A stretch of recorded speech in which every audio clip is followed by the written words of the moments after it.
Hey, today we're going to talk about 5 favors that you need to ask your freelance writing clients. This is a great way to grow your business fast. Now, when I first say favor, are you shaking in your shoes? You might be wondering, how can you possibly ask a client for a favor? Am I crazy? Okay, well, first of all, they're not really favors. I just kind of like the alliteration. But they are requests, and you might feel a little funny asking about them. So maybe favor's not too far off the mark. As far as the second question, am I crazy? Possibly. That's really got nothing to do with this, though. Asking a client for anything in addition to your fee can really feel a little bit awkward, especially when you're just starting out. If you're still working through issues about your worth as a writer, is your talent worth anything? If your talent and time are worth anything, it's going to be a little bit harder to hold your head high enough to ask for anything in addition to your fee. You need to work on that. That's another issue for another day as well. But let's move on.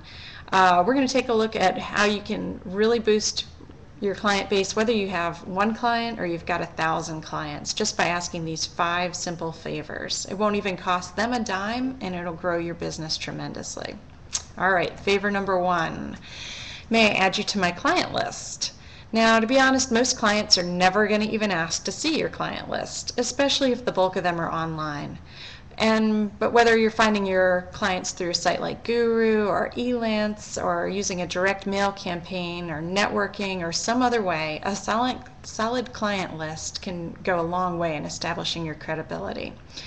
If you've got a brochure or a website, these are great places to list your clients. Now, you might have some clients refuse. Generally, they're going to be the ones that you've been doing ghostwriting for. They just would really rather not have their employer or their publisher know that you've had a little help, you've given them some help. But it never hurts to ask, and the worst they can say is no. Okay, favor number 2 is, would you please share your results with me? Big-time direct mail clients in particular want to see your copy conversion track record. They keep track of the effectiveness of every campaign they run, so they're constantly looking to improve their conversion rate. This involves a little bit of math, but basically it's a simple ratio comparing how many pieces were mailed to how many people took action. The same can be done online. As a freelance writer, you won't automatically be informed of these stats because you're not in-house, but you'll need to ask for them and keep them. If you can show a high rate of response to your copy, then you're going to have a really good shot at getting another copywriting project online or off. A lot of marketers know that they're supposed to keep these records, but they don't. So in a sense, you're also helping them if you ask. It reminds them that they need to keep track of their conversion rates. Let's move on. Favor number 3, would you please give me a testimonial? If your client is really happy with what you've created, they may even send a testimonial to you without your asking. All you have to do then is ask permission to use it. If they don't offer it, though, you can easily ask by saying something like, as I build my writing business, it would be so helpful to my prospective clients to hear about your experience in working with me. Would you mind sending me a few words I can use as a testimonial? Or you could even just write it for them and get their approval for it. That saves them a step as well. Favor number 4, would you please serve as a reference for me?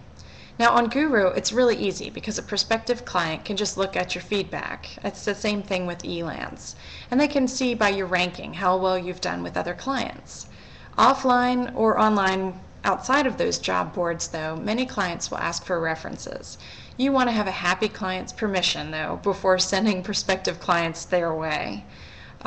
Your references probably won't get very many calls at all because very few people actually follow through on checking references. However, it's really good to have them in place just in case. And moving on to favor number 5. Would you please pass my name along to anyone who might need some writing? It's the absolute best feeling to have a new client come to you because a current client has recommended your services. It's really an honor and a privilege for someone to think that highly of your skills and talents that they'd put their own neck on the line to recommend you. You want to take extra good care of those clients. And remember to thank the ones who send referrals to you. A handwritten note, anything like that, is always appreciated. Now, if you'll remember to ask these 5 favors, your client base will blossom and bloom and grow, and you're going to have more work than you can even do on your own. Before long, you'll have a whole team of writers working for you. And with that, you'll have built the thriving writing business of your dreams.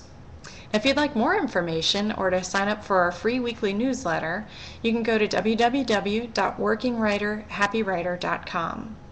Now, whether you're just starting or you've been struggling in your writing business, you might also want to check out my book, which is How to Build a Thriving Writing Business from Nothing. You can get that through my website as well. Happy writing! Bye!